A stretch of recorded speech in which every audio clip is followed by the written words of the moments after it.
This is a video about fear and loathing in artificial intelligence, AI, as it's known.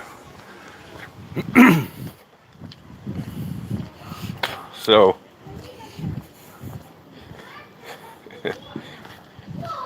well, what is it that we're gonna review today about AI? You for sure, by now, if you're a marketer,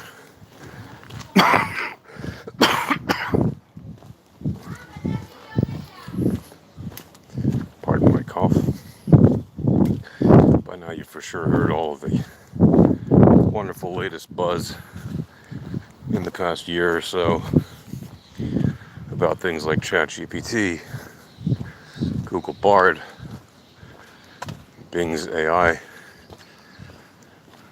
and a number of other AI tools that you probably use, maybe Dolly for making images, or Blue Willow, or any of the other image generators.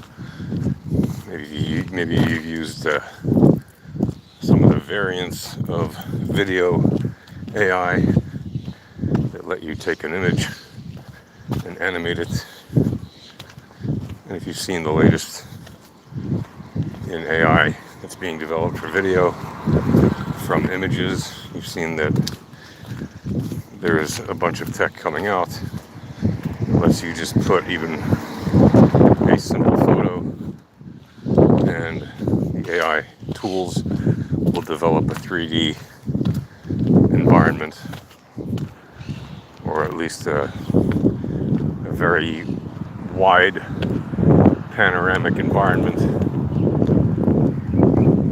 including motion and all of the kinds of amazing features. And right now, while those are, you might say, fairly primitive compared to what they will be in 5 years' time, they are amazing in terms of how far things have come. And if you produce video, you know that the direction of this is only going to get more sophisticated with time, and that within the next 5 years it's going to be at a whole nother level. And when it gets to that, by then most people won't even have any idea of whether or not what they're seeing in video is real or generated by an AI. Now, some of you might think, well, that's really bad news for a lot of people whose jobs might be on the line, and maybe there will be some positions that will be replaceable by AI. But here's the thing, people still need to manage those AIs to produce the things that need to be produced by people or by companies or organizations. So there's still a human element to controlling the AI. And even if we get to a point where the AIs are, already generating their own work, as there are already AI tools that do that, right?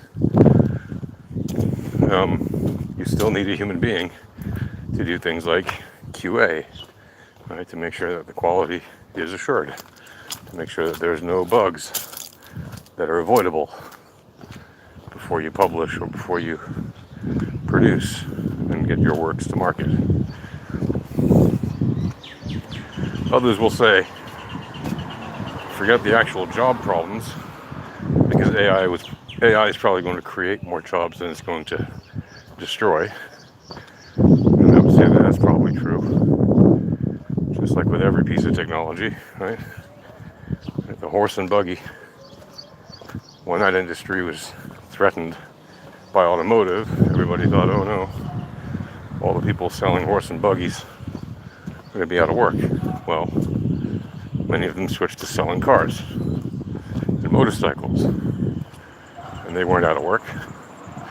And the same was said when people started selling radios. They thought newspapers would be in trouble. Well, that didn't happen. You just had more people, as population grew, selling radios as well as newspapers.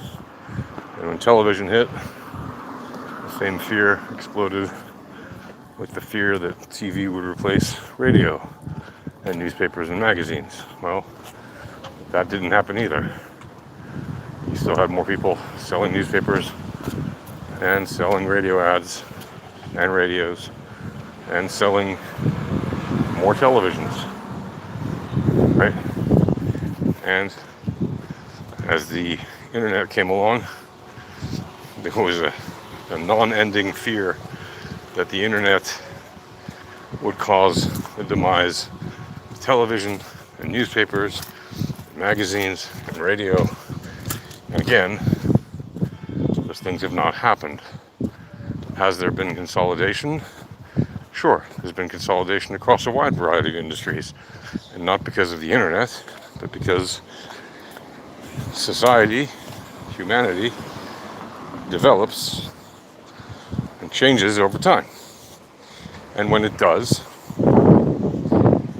the habits of human beings change as well. The things we tend to use change as well. So the needs of the people change as well. And when those needs change, well, so too do the needs of the things being sold by the sellers, just as much as they are being changed by the needs of the buyers. And in every sense, what we have now with artificial intelligence is no different. Once again, you have the fearmongers saying, oh no, this technology is going to take over the world. It's like nothing we've ever seen before. Now you have machines making all the decisions, and soon there won't be any people involved. It's going to eat everyone out of a job, and we won't be able to do anything, and we're all doomed. Well, again, I would push back on that and say that is complete nonsense, and that what we're actually seeing is that people developing AI in many different ways are actually creating more jobs, right? And you could say, well, that's just for the time being. No, that's not just for the time being. There will be people creating AIs for all kinds of different things, many of which have already been in development, but most of which have yet to even be dreamed of, let alone developed or brought to market. So the entire notion that AI is somehow going to just replace everything in every industry is really silly, because human beings are by nature competitive. That is to say, we're not satisfied just to do a thing and let it be. We're always looking to upgrade situations. And it's part of human nature. And also people are looking to compete, to gain a bigger share of the existing market, or to create a new market. And that is part of entrepreneurialism, and that's part of business competition. And all these things are what drive healthy economies, right? Without R&D, there is no economy. Without people pushing limits on the technology, there is no moving forward. And people aren't just going to sit back and wait for AI to destroy everything. I guess, first of all, AI is not that good yet. In fact, AI is very often demonstrating how much it can fail and how much it can not be more efficient than human beings. Right? Yeah, sure. You can get great texts from a chatbot, but even those you have to edit a lot. And you can get pretty decent code generated from a large language model AI chatbot. But those you definitely need to debug and spend a long time fixing the errors before you can actually put them to good use, the overwhelming majority of the time. And even the image generators, you need to spend some time to get the image generators to create the images you actually want. I'm sure you could spend 5 hours working an AI generator to get the perfect image, or maybe spend just an hour or 2 or 3 to create the image you want on a software program that isn't based on AI, right? Like Photoshop or GIMP or whatever. And same thing goes for video. The artificial intelligence videos are fantastic in some sense because they're super convenient and they do cut out a lot of time. However, you need to QA them. So like I said before, at the moment AI is not good enough to destroy tons of jobs, as is much feared and talked about in the press, because, well, they thrive on fear and loathing, right? They sell personal hygiene products and financial products, cars, home mortgages, things like that. That's their thing. They fill their pages with those ads, and around those ads they put some content. And the content that drives the most eyeballs and clicks and shares is all based on fear. And fear is one of the easiest emotions to play on. And that's why they are negative sources of information for the most part. And the funny thing is, people like that as much as they'll deny it. People constantly complain about negativity in the media. Well, the only reason that the media focuses on the negativity is because that's what actually gets response from people. When the media outlets focus on positivity, guess what? Their response rates drop. There was a very well-known case of the Good News TV channel. I guess because nobody cared about good news. People bad news, whether they admit it or not. They're more interested, they're more engaged in it. Now, maybe like isn't the right word. Maybe they don't like the fact that there's bad news, but they feel more compelled to engage with the bad news than they do with the good news. For the very simple reason that it's the negativity which drives the fear, which drives the emotional reflexes, which causes people to respond. And people that publish these things are fully aware of that. There's no shortage of data to back this up at any media outlet. Every person that works in media that has anything to do with producing this kind of content is fully aware of that, and that's why they do it.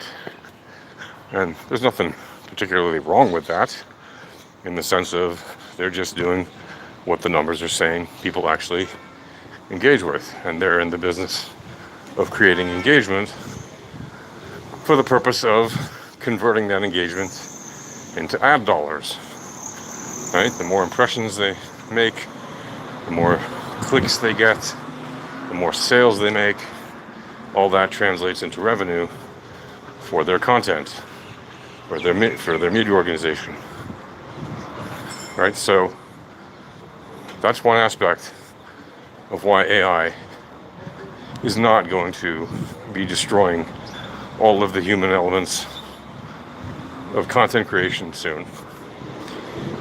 And then there are other elements of AI which you probably haven't even thought of, yet they're full on in development.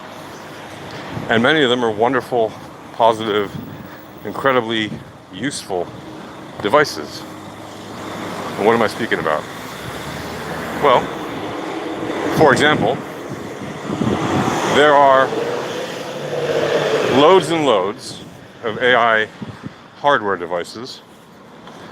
That is to say, devices that are physical hardware for one purpose or another, that use one form of artificial intelligence or another in order to create amazing products that make people's lives more convenient and optimize their experience.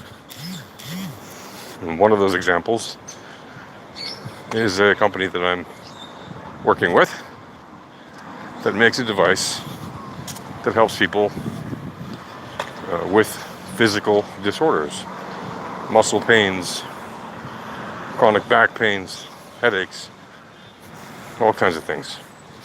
And their first product is focused on sports and fitness and wellness. And there's technology that already exists that the company's made, has many patents, and they're going through the application process to go into other verticals that have an even broader impact. And they use AI to improve the delivery of the thing that they give to people, which is a stream of electrons. And that stream of electrons is based on protocols that are customized for the individual.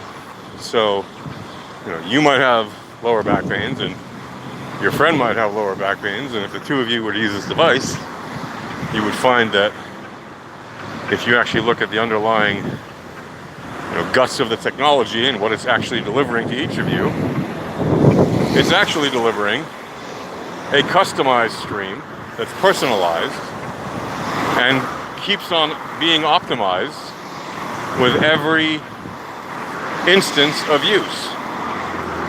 So that every time you use yours, it is specifically optimizing what it is delivering to you. So that your experience with it is different from anybody else's. The amount of charge you receive from the device is different from everybody else's, because again, it's specified to you and your response to it. And it has to do with basically recharging your mitochondria, right? Which is kind of like the battery of the human body, right? When you recharge your mitochondria, you have more energy.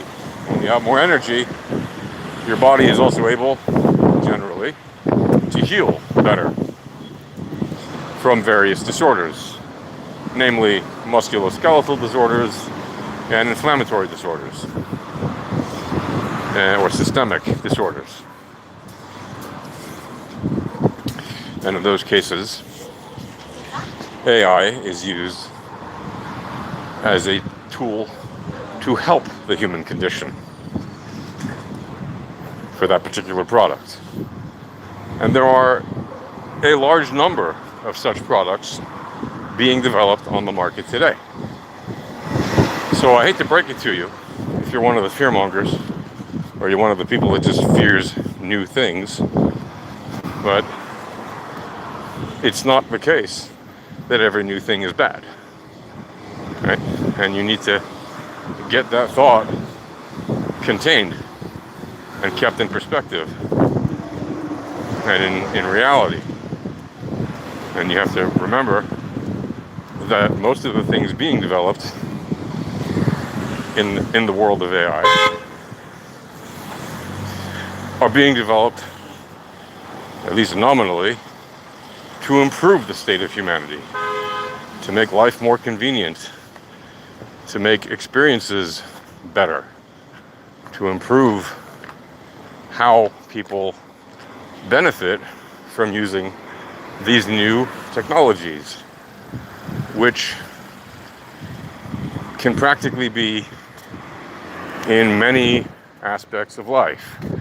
It can be everything from baby care, infant care, toddler care, child care, teenage care, young adult care, adult age care, senior care, you name it. There isn't an age group that doesn't have some piece of technology that can't improve their lifestyle or their quality of life. And there isn't any aspect or large niche vertical within those groups of technologies that can't be in any way upgraded by artificial intelligence. Nevertheless, there's still a use, and there will always be a use, for very tactile, analogous human experiences that are not entirely driven by software only. And that means that as much as AI can help improve people's quality of life, it's not going to replace everything about life. Even if your AI will power your car, or whatever other mode of transport you'll use in 5 or 10 years, you'll still need to get from A to B. And the technology itself, which powers the device, may be AI driven, but the car itself will be tangible, tactile. You'll be sitting in it, right? And maybe your seat will have some AI in it that delivers some kind of an optimized user experience. Maybe your motorcycle or bicycle or skateboard will be enhanced by AI. But that does not mean that you won't be, still fully immersed in a real world. You are not being sucked into a vat of goo to feed some matrix of connected computers. You're still a person, and the world is still nominally well populated by human beings who are sentient and who make these technologies, and who will keep making these technologies to keep enhancing the quality of life of human beings. And to have the fear and the loathing of AI just because it exists is really quite silly when you add it all up. Think about how absolutely silly it is to say, no, we have to, block AI development because somebody might do something bad with it. The same was said about the internet. And here we are, some 50 years after it was invented, even more, right? And the world is still running. The world still turns. People are still innovating things online all the time. Look at Web3, look at the blockchain from which it was spawned. Look at the cryptos, which were spawned on blockchains of all types, starting with one of them way back in the 70s or 80s or so for an airline, and then for a bank. And then eventually Bitcoin came around as a full-on cryptocurrency, which was not only a protocol that enables a currency, a digital cryptographically signed currency, but it also powers the network on which that currency exists and can be exchanged, traded, bought, sold, held, whatever, used to sign things, etc. And many others have come along since then. And you even have now AI-based cryptos, or crypto-based AIs. Yes, you have both. AI-based cryptos are cryptocurrencies and cryptocurrency tokens and cryptocurrency blockchains that are based on artificial intelligence. Meaning, nominally, they are using artificial intelligence of one type or another to build their crypto tokens and their chains, etc. Whereas the opposite, crypto-based AIs, are artificial intelligences that are being created based on cryptocurrencies and blockchains. And they're being used to empower a whole lot of different crypto types with artificial intelligence. And that in turn makes those artificial intelligences interoperable across their own network, and in theory, eventually with other networks, so that you can have one AI talking to another, exchanging goods and services, either manually or semi-manually or autonomously, just automatically between the AIs themselves, and nobody else interferes. And these things overall are not bad for humanity, unless the designer of those devices has a malicious or nefarious intent. But that's the case with every new invention. So just to be fearful of something because it's new, well, first of all, that's nothing new. That's the age-old way of humanity. Many people are fearful of new things. Many people are, ardently, staunchly the type of people who refuse to change or upgrade their ways in any way, because they believe that they know the only way to be. Well, if there's one thing you can count on, one thing that doesn't change, it's the fact that things change. Even the most ardent traditionalist of practically any tradition you can think of, whether it's in the tech space, in the culture space, in any other space, farming, education, music, cooking, you name it, they all upgrade. They all change with the times. Just some take longer than others. Right? For example, there was a time when, certain people believed that the sun revolved around the earth. And the biggest authority of its day, the Catholic Church, which actually had a fair number of what were called scientists back then, who were priests conducting science for the church, refused to update their belief, even though many of them knew that the world revolves around the sun. But they refused to accept that publicly until they didn't.